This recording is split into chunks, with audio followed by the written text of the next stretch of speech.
What's up, everyone? It's Roger here from DisKingdom.com. It is Tuesday, April 26th. It's time for your daily news. So let's jump into a bit of a Marvel theme today.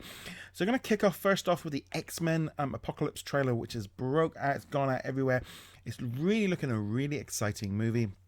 Coming out May 27th, it's going to be bringing in a whole host of the characters that we've known from the last two kind of prequel-y kind of movies with a time change and all the rest of it. So you're going to be taking on Apocalypse. You kind of got Mystique, Jennifer Lawrence, bringing back all the X-Men to basically take them on while they take on the four Horsemen, which include Psylocke and Magneto. You've also got Storm, and then you've also got Angel. So it's kind of great to see. There's also a lovely great little scene at the end where we just see some Wolverine claws, so that looks really exciting.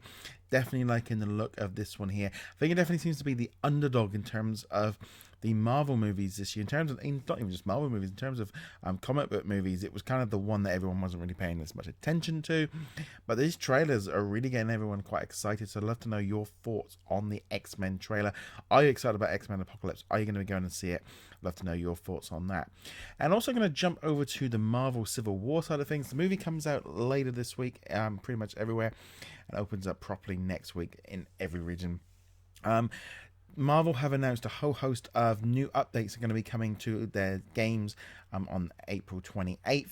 They're going to be coming to all different kinds of games. They're going to be coming to, let's read these off. You're going to have Contest of Champions.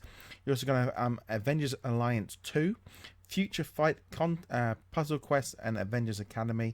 Also, Marvel Heroes on the PC 2016 is also going to be getting 2 new team-ups and some new costumes and quests based on the movie. We'll probably be finding out a little bit more on this later in the week as we get closer to the release of those content. It's all looking pretty exciting. As you can see here, we've got the Contest of Champions, and then we've got the Future Fight. Really bringing these in. The sort of Marvel are pretty much saying, they're viewing all their games now as being major parts of the promotion of the movie, cross-platform, getting the name out about all these characters, bringing different things in, and also the stories are going to be not direct spin-offs, but they're all going to be off from a central point, so you know roughly what is going on. They find that there's a massive spike in sort of how many people are playing the games, how much revenue come in. According to Marvel last year, they saw increases for the Age of Ultron, up a 25% increase in engagement and a 225% spike in downloads, and Ant-Man and Ultron generated a 30% lift in monthly revenue from all the titles. And you can really see that they're pushing all of these different titles coming through. Marvel Games even put up this great looking image here showing off the battle here between all the games and stuff. Notice on this one here, they didn't specifically say that there is also content coming in from the Lego Avengers game, but that's actually already been out. The Civil War pack came out a couple of months ago, and there's some DLC, so it's not directly connected. And obviously Disney Infinity, you have the Marvel Battlegrounds, where there's kind of figures involved in that, but not fully % tied in. Looks like all the mobile and the PC stuff's all going to be getting there. Disney also put out a kind of a cool interview over with the LA Times, talking about how they are kind of using this. There's not as much money around for video games anymore, and so Disney are really being able to go in and grab companies, and also being approached by companies to work with on their new titles. Things like Disney Crossy Roads, where they're working with Hipster Well. You've got, just in terms of those Marvel games I was just talking about here, you've got Netmarble have been working on Future Fight, Kebab have been working on Contest of Champion, Tiny Co have been on Avengers Academy. So it's kind of interesting to see that they've been working with different people, and this is something they're going to continue to be doing with games. They're finding it's been really beneficial for them to kind of be able to speak to other ones like Disney Crossy Road, which is a massive hit for them.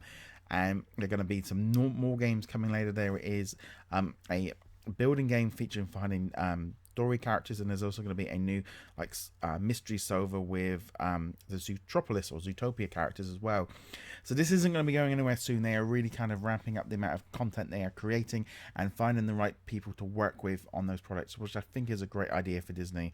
Use the expertise. The way they brought in like Star Wars Battlefront, they DICE and EA do that one. You've also got TT Games doing the Lego Avengers stuff, and also even Disney Infinity. They've been bringing in lots of different companies to work on different things, like Sumo Digital were working on the racing game for the last game. So we're going to see a lot more of this going forward, and I think it's just a great move altogether. Anyway, guys, I think that's going to wrap up today's news. Check back tomorrow for some more things. Put up a new video today for some gameplay of a toy box from Disney Infinity, so you want to check that one out. And also, you might want to check out yesterday's Infinity and Beyond podcast. But as usual, check out DisKingdom.com for all your latest Disney, Marvel, and Star Wars news. And I shall see you guys in a later video. Laters.